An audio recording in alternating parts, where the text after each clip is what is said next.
A tady pojďme si dát onboardové kolo Patrika Novotného a trochu si tak představit trať. Takže dlouhá rovinka, cílová a velmi zrádná první šikana na levou ruku. Tady to bude velmi těsné, levá, pravá, kombinace šikany. Krátká rovinka opět, levá, pravá, druhá šikana. S dobrým únikovým zlem a tady. Surfers Paradise Boulevard. Dlouhá rovinka, druhá nejdelší na tomto okruhu. A krásná levotočivá zatáčka, kde uvidíme určitě jak souboru.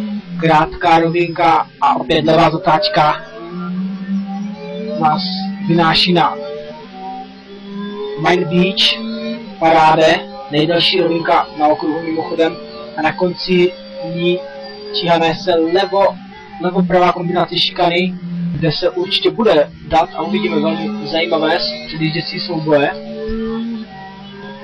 A opět taková krátká klid. A teď přijde velmi zajímavá šikana. Pravá, levá. Tady tohle asi bude místo, kde jestli budou nejvíc ztrácet. Kdo tam přidá, je to zatáčka na srdce. A chcete mít rozhodně koule.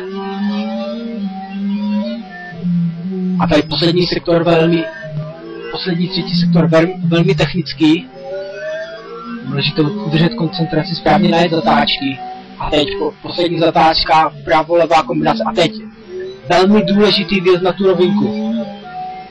Tak uvidíme, jakou hodnotu bude mít čas. Říkali jsme, že hodnota pole position by tady mohla být něco okolo 1.44, tak uvidíme. Dopádně Patrik Novotný 1.44.889, tohle na pole position asi stačit nebude, ale čas je to solidní. Patrik Novotný směle vykročil za obhajovou titulu GVC2, když si vyjel hned prvním kolem pole position, druhý 1/10 za ním Ondra Veleš.